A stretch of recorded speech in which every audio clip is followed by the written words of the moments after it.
welcome back to ladies and gentlemen. Today we are reviewing Robocop Rogue City. The game takes place at the events of Robocop 2. Now, the first thing what you're seeing is that where the game, first off, the open world, it's kind of, I guess you could call it that. It's more so like a hub world, in my opinion.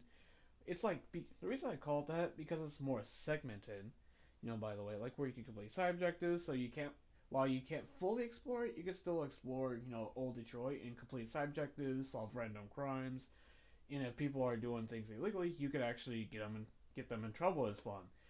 One thing I should bring up real quick that there's actually multiple choice in terms of dialogue with certain characters, and those depends on your dialogue. You could actually affect events of how those characters react to you later in the game, which is really neat.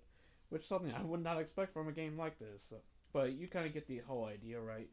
So it's more of a hub world than anything, really, in my opinion. But hey, that's okay because like not every game needs to be this huge ass open world, and I'm here for it. So great, additional content for this game. So it's considering that the type of budget that it has, which is it's not your AAA, big budget game. It's more of a, I guess low budget double A game, but it sure holds well above its weight in my opinion. But yeah, solid introduction. Open world, cool. It's light on the side, but there's side objectives you can do, which is awesome. Really cool. And when you do side objectives, that's one of the things you can do to unlock new, get more XP, so you can upgrade yourself, which we'll get to later on in the review. So first off, next thing, let's get on to the combat. As for the combat itself, it's badass. It is absolutely badass. For terms of weapons, you rely on your trusty good old Auto 9. You also have access to other weapons like assault rifles, pistols, like the 50 cal pistol, which is really heavy on damage. Can take down enemies really fast. You also have access to grenade launchers, rocket launchers to take down heavier battles like boss battles. You also have sniper rifles, shotguns. There is a sniper rifle, where it's just like a really iconic one, where you'll get later in the game, which is like so freaking powerful. It is insane. You've only have like 15 shots in it, and I think that's the only time you get to use it in the game. But it is so freaking awesome. You guys will know what sniper I'm talking about if you've beaten the game. You guys will know what weapon I'm referring to. I can't remember the exact name of it, but you kind of get the whole idea, right? So it's always nice to have choices for weapons, despite how OP the Auto 9 is. Like really, if you could probably just beat the game with the Auto 9. It will sure take you a while, especially on boss battles, but the Auto 9 is so OP, it's ridiculous. It's pretty insane. You could also pick up almost any object to use as weapons in the game itself. You can even chuck enemies like across the freaking room like you can in Crisis, or throw them at other enemies in particular and take them out too. So kind of doing like multi kills. It's pretty insane. I've done once like where I've literally thrown enemies like across the freaking map. Like it's pretty insane. It's really awesome. That's kind of what you expect from something like Robocop, though. It's so freaking awesome. All the combat is so awesome in this game. I freaking love it, man. It is such a good first-person shooter, man. Like if you're looking for a good ass shooter that is like somewhat like the the boomer shooters, like it's so freaking amazing. I fucking love it. If you like first-person shooters, you're gonna have a hell of a time with Robocop. I highly recommend it just based on combat alone. But that's not. But we're not done here. Let's get to the next part of this review, then, shall we? Upgrades, upgrades, upgrades. First of all, you can back to the Auto 9. You can upgrade it by circuits and swapping out shipboards. You can get throughout the game. By doing this, you can actually improve things like your damage capabilities, gain new abilities like make your kills more gory, which is pretty humorous. But at the same time, it actually adds on to how gory the game already is. But adding that ability on top of it is really freaking cool.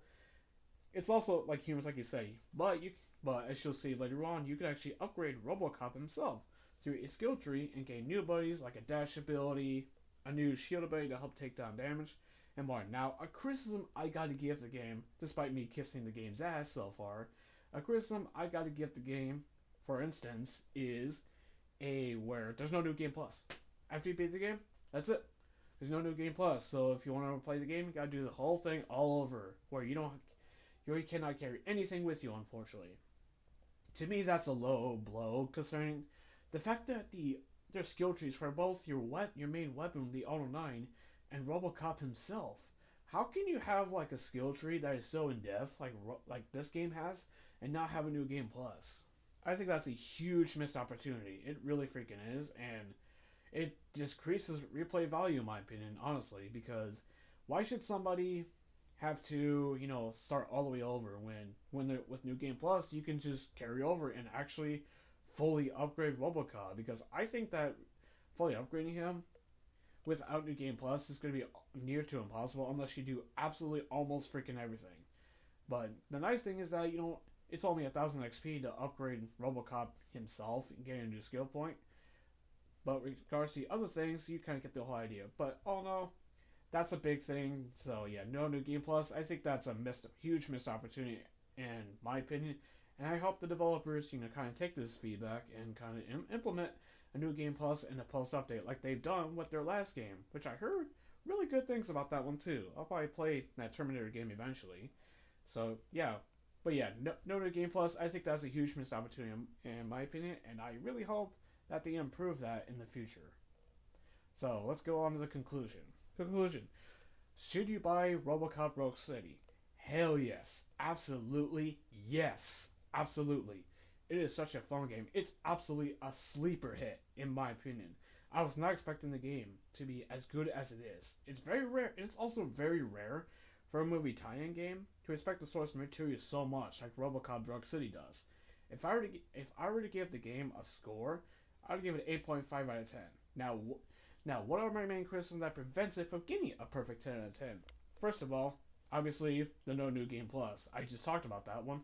Another one that I have is like where sometimes some of the animations can be a little wonky, particularly on characters' faces. I think could be a little wonky.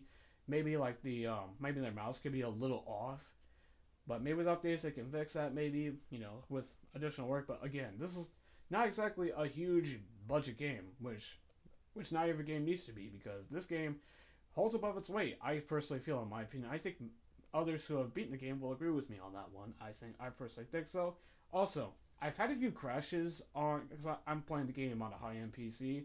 As you can see here, like max settings mostly, ray tracing. You kind of get the whole idea. I've had a few crashes, which are pretty annoying. Well, I would say so, but luckily that didn't stop me from finishing the game because I absolutely love this game that much. So that luckily didn't was it was annoying, but it wasn't a deal breaker. So keep that in mind. I don't know how it performs on the consoles. I don't know. I don't know if there's crashing there, but yeah, on PC I've experienced some crashing. And I believe developers even said they were looking into that, so that's good news to me. But all in all, it's such a badass game, and I highly recommend. That's it for this review. So yeah, fantastic game. Go buy this game. I highly recommend it. I truly do. Anyway, that's it for this review. And so, what do you guys think? If you've played the game, let me know down in the comment section below what did you think of the game. If you played it, finished it, let me know. I'm curious to see what your guys' thoughts on the game are. And I'll see you on the next one. Thanks for checking out this review, and I'll see you on the next one. Till then, have a good one.